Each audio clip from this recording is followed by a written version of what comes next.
particular y afectuoso saludo a cada uno de los que están presentes en esta muy bonita mañana. Quiero comenzar agradeciendo al buen amigo doctor Pedro Arieta por permitirnos recalar en esta bonita universidad, al magistrado Rodolfo Meléndez por ser el responsable de que estemos aquí. De cariño para usted, así como para cada uno de los compañeros magistrados de Cámara, jueces que están acá, primera instancia de paz, pero muy particularmente para el estudiantado de esta casa de estudios, a quienes pretendo hacer énfasis con lo que en esta mañana voy a compartir.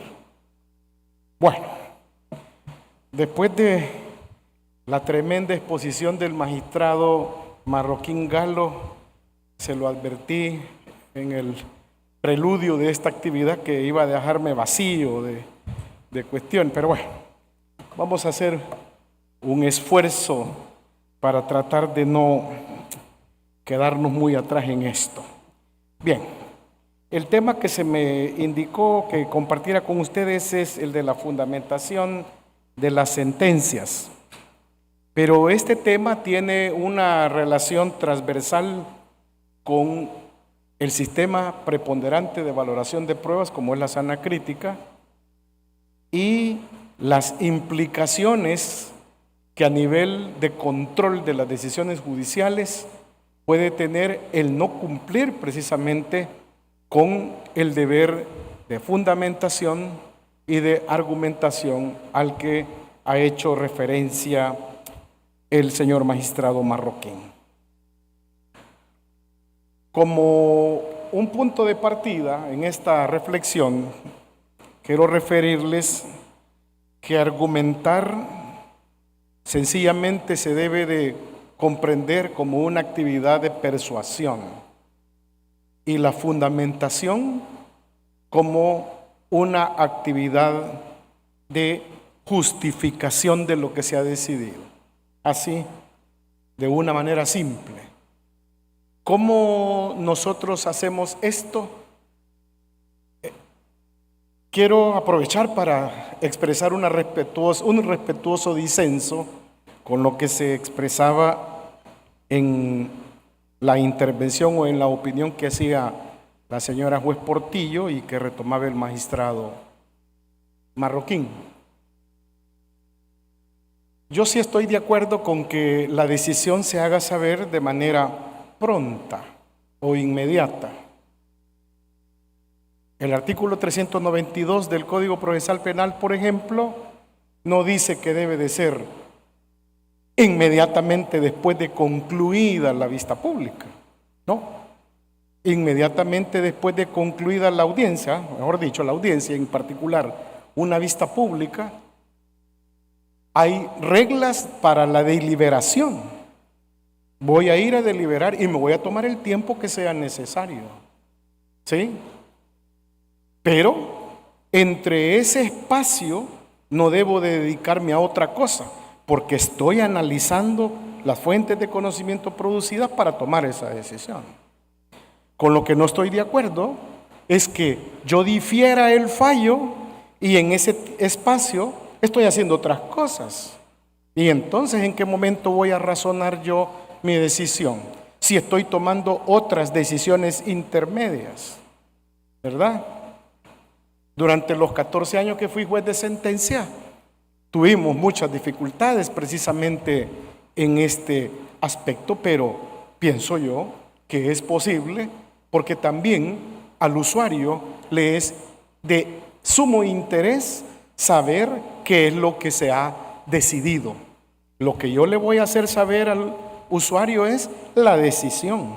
Para eso tendré luego yo el tiempo de redacción de la sentencia, que es otra cosa. Pero bueno, para comenzar, vea, para calentar, tal vez caliente el magistrado Marroquín o alguna otra persona por ahí. ¿Ok? Usted sabe que le tengo particular cariño, Fernando. Nada de fastidiar. Ok. Vean los requisitos que debe de tener la sentencia en su fondo y en su contenido. Dos disposiciones a tomar en cuenta: el artículo 395 del Código Procesal Penal y el artículo 217 del Código Procesal Civil y Mercantil. Bueno, aquí tenemos un problema. A diferencia de lo que sucede en España, por ejemplo, por ley está regulada la estructura de la sentencia. Los gringos también tienen ese esquema. Todo lo tienen formateado. Nosotros no. En teoría pareciera ser que no. Legalmente sí. Lo que pasa es que adolecemos de una anarquía judicial. Cada quien quiere imponer su propio estilo y por eso cuando ustedes contraponen una sentencia con otra no le ven identidad. Eso no es correcto, porque sí tenemos un formato de sentencia. ¿Cuál es? Debe de comprender 4 partes básicas. Primero, ¿verdad? La sentencia debe de tener un encabezamiento. ¿Sí? Lo que decía el magistrado, la generalidad del caso, las partes, el tribunal, el hecho, el delito en el caso penal, el afectado, ¿verdad? Y luego vienen los antecedentes de hecho, el supuesto fáctico, el problema al que se le va a dar solución, porque se ha planteado y ha generado a su vez la instauración del proceso. Pero luego viene el reto, que es donde se nos traban las carretas prácticamente, y es lo concerniente a los fundamentos de derecho. Allí es donde entra la fundamentación y la argumentación de lo que se habrá de decidir. ¿Sí? Y por último, tenemos el fallo o el pronunciamiento. Así de sencillo es el esquema de sentencia salvadoreño. Toda sentencia en El Salvador debe de cumplir con estos presupuestos por el imperativo legal. Bueno, ahora veamos cuáles son los requisitos. Fíjense bien, en el anterior caso estábamos hablando de los requisitos de forma y de lo que debe de contener. Ahora vamos a hablar de los requisitos que tiene que ver precisamente en lo esencial y en lo intelectivo. En la anterior filmina teníamos el contenido formal material. Ahora vamos a hablar de lo que es, digámoslo, la esencia de este asunto, que es precisamente lo concerniente a los fundamentos de derecho. En primer lugar, la sentencia debe de ser motivada. Ok. ¿Y qué significa que sea motivada? Que se deben de distinguir los niveles en que se compone la fundamentación, y ahí vienen los aspectos que a nosotros nos interesan: el aspecto material, el aspecto descriptivo, el aspecto intelectivo y el aspecto jurídico. Luego tenemos nosotros lo que concierne a la característica de autosuficiencia. Y allí es donde estribaba precisamente parte de la argumentación que dio el magistrado Marroquín y que motivó la opinión de la señora juez. Debe defenderse por sí misma. ¿Qué significa que una decisión se defiende por sí misma? Bueno, que no va a requerir ninguna aclaración, mucho menos una adición, porque algo se le quedó en el tintero de la discusión al juez. Luego, un elemento que es consecuente, debe de ser comprensible, ¿verdad? Pero la comprensión de la decisión tiene que ver con lo que se regula, por ejemplo, en materia penal, en el artículo 397, es decir, el principio de congruencia, que más adelante hago una muy breve reflexión. Y acá viene el aspecto básico, la justificación razonable del juicio de hecho y de derecho. Ese es el verdadero reto de todo juez, la adecuación normativa de los hechos al derecho. Y eso no siempre es sencillo, no siempre. Habrán casos, como se mencionaba en las reglas Irak, que decía el magistrado marroquín, bueno, A mató a B. Sí, fácil, ¿verdad? No hay mayor dificultad. Pero cuando hablamos, por ejemplo, de delitos de corrupción y de alta corrupción, especialmente de lavado de dinero o de extinción de dominio, ya la cosa no resulta ser tan sencilla. Así las cosas, entonces nosotros tenemos que aterrizar en el tema de la fundamentación, es decir, en cómo nosotros vamos a justificar lo que decidimos. ¿Y cómo nosotros lo justificamos? Pues bueno, tenemos nosotros los artículos 144 del Código Procesal Penal, 216 y 218 del Código Procesal Civil y Mercantil. Bueno, ¿en qué estriba esto? Bueno, en la fundamentación, los juzgadores debemos de desarrollar el deber básico que tenemos de resolver el conflicto jurídico y todos sus componentes. Luego, esto nos lleva o nos implica exponer las razones que justifican, por eso les decía yo claramente, bueno, fundamentar es justificar, ¿verdad? Argumentar es persuadir, ¿sí? Por eso me gustó lo que dijo el magistrado. Hay veces que ponemos mucha paja, ¿vea? Y con la mucha paja difícilmente nosotros persuadimos. Lo que hacemos es aburrir, fastidiar, hacer farragosa la lectura de una decisión. Pero eso es otra cosa. Entonces, vamos a exponer las razones que justifican nuestra decisión. ¿Y eso dónde va a estar? En el fallo. Ahí va a estar, digámoslo, nuestra decisión, pero en los argumentos está nuestra justificación.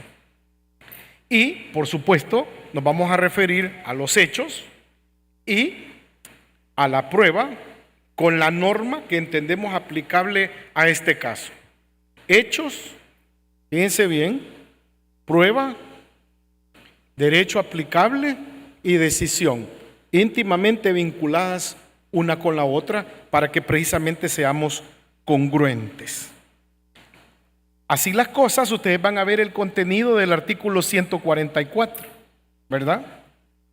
Y ustedes vean cuál es la obligación que tenemos nosotros como jueces. Pero en el inciso segundo de este artículo 144, claramente se indica que la fundamentación expresará con precisión, nada de ambigüedades, nada de ponerle mucho adorno, ni, por ejemplo, mucho latinismo, ¿verdad? Tomando en cuenta de que el idioma nuestro es el castellano. Si ustedes lo van a utilizar, tienen que también hacer la respectiva traducción y explicar el por qué ese latinazo tiene aplicación en la decisión que usted está tomando, ¿verdad? Teniendo en cuenta todos y cada uno de los elementos fácticos y jurídicos del proceso, considerados a nivel singular, pero también en conjunto. Y aquí viene el eje transversal, con apego a las reglas de la sana crítica. Por eso tenemos que saber qué es precisamente la sana crítica, y nos obliga este artículo 144 a que nuestra decisión sea clara y precisa, y sobre las pretensiones y puntos litigiosos sometidos a consideración. Con base a esta, digámoslo, breve reflexión, entonces, nosotros tenemos, ¿verdad?, cuáles son los requisitos que debe de reunir precisamente esta decisión o esta forma de ver las cosas. Ok, bien, tenemos aquí se me pasaba por alto lo que es precisamente lo que concierne a los artículos 216 y 218. También hace referencia a estas mismas responsabilidades y, por supuesto, a la remisión a las reglas de la sana crítica. De ahí entonces, con las disculpas del caso, tenemos nosotros que irnos a los requisitos que debe de reunir la fundamentación. Estos requisitos, digámoslo, dentro de la argumentación filosófica que hizo muy bien el magistrado marroquín, nosotros la podemos resumir básicamente en 7 apartados. Primero, debe de ser expresa. No se debe de remitir a lo que consta en el proceso. Ejemplo, tal como quedó establecido en la autopsia, el señor fulano de tal murió de tal asunto. No, tenemos nosotros que decir qué es lo de esa autopsia que nos llevó a nosotros a concluir en los elementos del tipo penal, por ejemplo, del homicidio, de una manera simple y sencilla, sin nada que sea complicado. Como habíamos advertido, debe de ser clara. Las ideas se deben de expresar, fíjense bien, de manera tal que sea entendible por el que la lee. Pero en principio, y esto es una cuestión básica, por el que las lee. Pero si el que la va a leer es el interesado, nuestro esfuerzo debe de ir orientado a que la comprenda el interesado que la va a leer. En principio es así, ¿verdad? No es para que la entienda todo el mundo necesariamente, porque no todo el mundo va a estar, digámoslo, involucrado en las razones del conflicto que se sometió a consideración del juez. Yo les hago una pregunta bien simple a ustedes para que la tengan en mente. ¿Cómo comprender, por ejemplo, que a una persona de 94 años se le pongan o se le impongan como consecuencia jurídica 30 años de prisión por un delito de homicidio o de asesinato, como se llamaba entonces? ¿Ok? ¿Cómo lo entendemos nosotros? Es decir, ¿cómo vamos nosotros a contrapolar esa decisión con lo que establece el artículo 27 de la Constitución, que prohíbe una pena perpetua? Y por lo tanto, ¿dónde queda el fin rehabilitador de la consecuencia jurídica en un supuesto de esta naturaleza? Convenzan al que lee, ponerle 30 años, porque eso es lo que decía la norma, y no estamos convenciendo a nadie. Ahí lo que estamos haciendo es una aplicación exégeta de la ley, pero no estamos convenciendo a nadie. ¿Por qué? Porque no estamos dando ningún argumento, ¿verdad? Ok. Luego tenemos nosotros otra situación. Debe de ser completa, es decir, referirse, como se ha advertido, a todos los puntos sometidos a discusión. Luego debe de ser legítima. Ojo, ¿y dónde está la legitimidad de la decisión?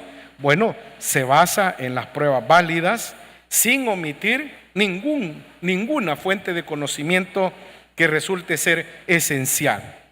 Luego debe de ser concordante. La prueba debe de corresponder al hecho que se acredita. Y ustedes entonces ahí se tienen que remitir a los requisitos de la prueba. La prueba debe de ser legal, debe de ser pertinente, debe de ser idónea, debe de ser necesaria y debe de ser naturalmente objetiva. La característica de no contradicción, porque nada puede ser y no ser al mismo tiempo. Tenemos el elemento de congruencia. Y luego, en los componentes que se mencionaban en la posición anterior, debe de ser lógica.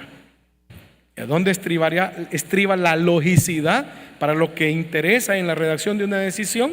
Bueno, que no viole los presupuestos de la sana crítica. Por esa razón, nosotros tenemos acá los clásicos supuestos de falta de fundamentación. Porque ustedes se van a dar cuenta que tanto los artículos 144 del Procesal Penal como el 216 y 218 del Código Procesal Civil y Mercantil se refieren a que si violamos las reglas de la sana crítica, ¿verdad?, nosotros vamos entonces a generar un defecto de nulidad en lo decidido, que puede llevar obviamente a que sí sea declarada a través de la vía recursiva. Pero dentro de esta situación, como tenemos que argumentar, ¿sí?, con criterios lógicos, cómo nosotros vamos a justificar nuestra decisión si no introducimos en el texto de lo decidido o en lo expresado por lo decidido, porque también pueden emitirse resoluciones judiciales de manera verbal si no hemos dicho absolutamente nada. ¿Sí? Por ejemplo, a sus antecedentes del escrito fulano, estése a lo resuelto en el auto de folio tal, o estése a lo resuelto en auto de tal fecha. ¿Qué estamos diciendo allí? Nada. Y estamos hablando entonces de una decisión por remisión. Ok, un problema. Ahora luego viene la fundamentación incompleta, cuando falta alguno de sus componentes y nos lleva a aterrizar en el artículo 146 del Código Procesal Penal, por ejemplo. Luego tenemos la fundamentación contradictoria, cuando se vulneran los presupuestos del principio de congruencia, principio de identidad. Y por último, la fundamentación por remisión. ¿Cuándo se da este defecto? Bueno, cuando nos obliga nuestra decisión a que el lector tenga que disponer de partes del proceso que no están mencionados allí para poder comprender lo que se ha decidido. ¿Ok? Hay un tribunal de la zona para central, un tribunal de sentencia, que el señor presidente de la sala de lo penal no me deja mentir, que le han anulado más de una docena de sentencias precisamente por eso, porque se tenía la costumbre de remitirse a lo que constaba dentro de las actuaciones, ¿verdad? Eso naturalmente no es correcto. Y de ahí entonces que tengamos que hacer la polarización, fundamentación y sana crítica. Siempre que se violan las reglas de la sana crítica, vean ustedes esta idea, se afecta la fundamentación, ¿ok? Por lo que el subsecuente defecto que se va a generar, procesal penal, artículo 400, no se les olvide, ¿verdad? Podrá reclamarse a través de la vía recursiva de ambas formas o por solo una de ellas, de manera alternativa, que el litigante lo va a decidir según sea su propia estrategia de abordaje del caso. Pero en materia penal, por ejemplo, y aquí viene una cuestión interesante, por eso es que se los traigo, cuando se absuelve por duda y el juez no fundamenta razonablemente esa decisión incierta o lo hace de manera incorrecta, aquí el vicio se puede reclamar, fíjense qué interesante, por violación a la presunción de inocencia. Usted me puede decir, bueno, ¿cómo es eso de que le violaron la presunción de inocencia si lo están absolviendo o lo están sobreseyendo definitivamente? Pues simple, la duda, ¿qué es lo que deja? Eso precisamente, la incertidumbre de si soy responsable o si era responsable o no de lo que me estaban señalando. Pero lo más importante de esto es lo que se indica en los artículos 45 y 46 del Código Procesal Penal, en relación con el artículo 3 de la Ley de Reparación por Daño Moral, que una decisión de esa naturaleza me deja todavía a expensas de un reclamo, que en este caso sería el reclamo civil, ¿verdad? Y entonces, ¿cómo voy a responder civilmente por algo que yo estoy o fui favorecido penalmente? ¿Sí? Si la suerte de lo accesorio sigue la suerte de lo principal, ¿cómo queda este rollo? Pues bueno, pregúntenle usted, bueno, se le podría haber preguntado a O.J. Simpson o a Michael Jackson en Estados Unidos, ¿verdad?, que habiendo sido favorecidos penalmente, fueron condenados civilmente. Todavía no ha pasado eso que yo sepa en El Salvador, pero legalmente cabe esa posibilidad. Y un abogado buzo, como los de esta universidad, ¿verdad, doctor Arieta? Pues tienen esa posibilidad de activar una acción reclamatoria de esta naturaleza. Ok. La sana crítica como sistema de valoración preponderante. ¿Sí? Y entonces ustedes tienen acá, fíjense bien, una cuestión bien interesante.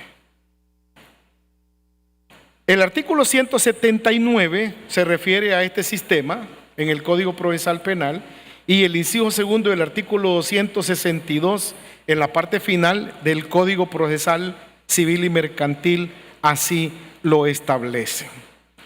Lo que interesa de esta situación, ahí tienen ustedes una referencia jurisprudencial, vamos a obviar, que al incumplir con este deber, ¿sí?, al ser, como les he insistido, categorías transversales, ha de producirse la nulidad de lo resuelto o un vicio de la sentencia.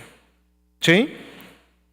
Tenemos nosotros acá, en el caso del artículo 400, inciso primero, diferentes formas de articular un reclamo que no es tan sencillo hacerlo. Primero, en el número 2, cuando se ataca el elemento fáctico descriptivo. Toda sentencia debe de llevar el fundamento de hecho, que es lo que se sometió a decisión, para luego confrontarlo con lo decidido. Si ese elemento no está, obvio de que la decisión puede ser declarada nula. Pero el número 4 es el que nos interesa a nosotros, cuando lo que ha fallado es el elemento intelectivo, es decir, cuando el que ha fallado es el juez. Porque, como decía el magistrado Marroquín, el colaborador o el asistente, ¿verdad?, o el funcionario judicial encargado de auxiliar en la redacción de las resoluciones judiciales, tiene claro qué es lo que le corresponde hacer, ¿verdad? El famoso cajón, el famoso formato que nosotros hemos prediseñado. Sí, correcto, pero lo que no puede hacer ese colaborador, por más que usted le dé una línea, es estructurar el argumento intelectivo.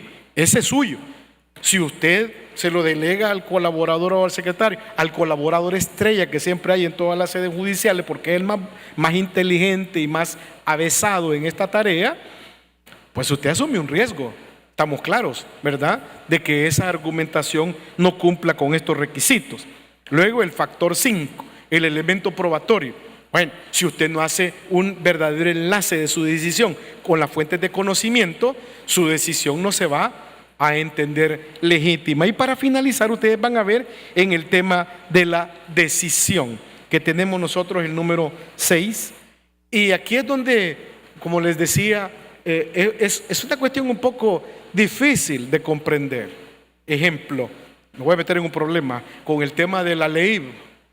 ¿Por qué solo los hombres podemos ser sujetos activos de esas figuras que ahí se comprenden? Si la violencia no tiene género, ¿verdad? Y ahora que si nosotros le hacemos o le damos apertura a la comunidad LGBTI, ¿cómo queda el asunto ahí? También, y toda esa discusión que sobresale o que se desborda, si hay derecho al transgenerismo, si hay derecho al matrimonio igualitario, si tenemos derecho a cambiarnos de nombre y de sexo a nivel legal, y así tenemos derecho a conformar una familia nuclear también. Se da un problema, ¿verdad? ¿Cómo nosotros vamos a abordar toda esta fenomenología? Es complejo. Nosotros, los juzgadores, somos los obligados a estructurar salidas a toda esta fenomenología problemática. Y luego, pues, el tema de la congruencia. Acá tienen ustedes luego una definición, digámoslo, aceptada desde hace mucho tiempo por el profesor Fernando de la Rúa, ¿verdad? Que ahí la tienen ustedes ya para que la puedan ver, pero de manera muy pronta, porque el tiempo apremia, tenemos nosotros los elementos integrativos de la sana crítica. Refirámonos básicamente a dos: a la lógica racional. ¿Por qué? Porque precisamente, como destacaba el magistrado Marroquín, tenemos nosotros el punto medular de lo decidido o a decidir en esto precisamente, en el principio de contradicción, en el principio de identidad y en el principio de derivación o razón suficiente. El principio de no contradicción: dos conclusiones opuestas entre sí se excluyen. ¿Sí? Nada puede ser verdad y mentira a la vez, porque con eso estaríamos también vulnerando el principio de identidad. ¡Ey, qué interesante ese rotulito! Chévere, me llega. Ok, bueno, la regla de derivación o razón suficiente precisamente nos lleva a que las afirmaciones que se hacen en la sentencia, particularmente, ¿verdad?, como conclusiones, deben de estar respaldadas en la información o conclusión previa. Es decir, debe de estar respaldada en la prueba, porque de lo contrario, la famosa frase, estamos dando un salto al vacío. Ok. Y aquí tenemos nosotros una situación más que concierne precisamente a un defecto que podríamos nosotros confundir, ¿verdad? Tenemos nosotros, déjenme ver, acá.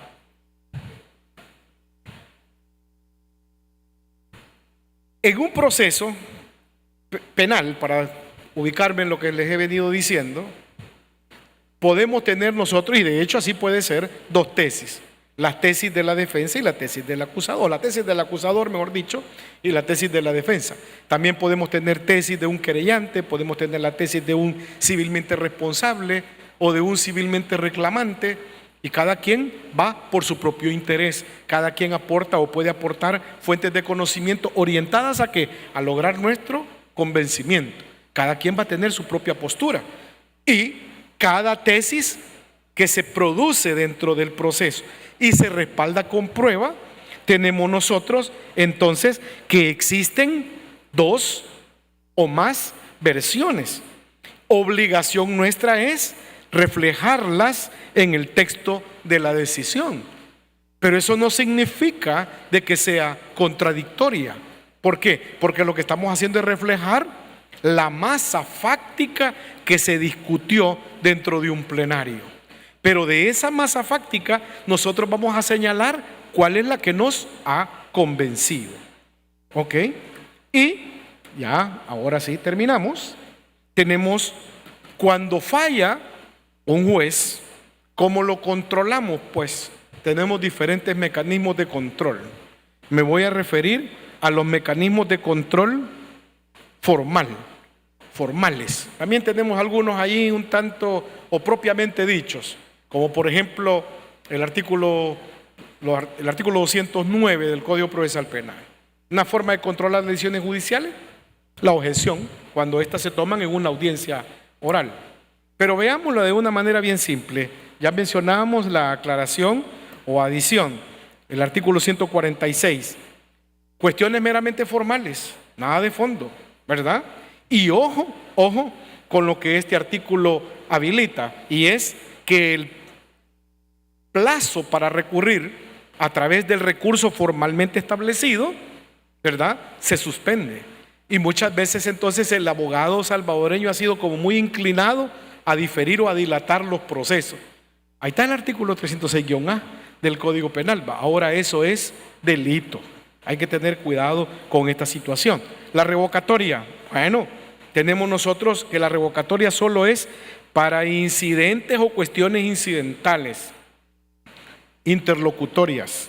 ¿Ok? Bueno, hay la particularidad, orales o por escrito, al igual que tenemos nosotros en el tema de la apelación. Puede ser apelación de autos y apelación de las sentencias. ¿Sí?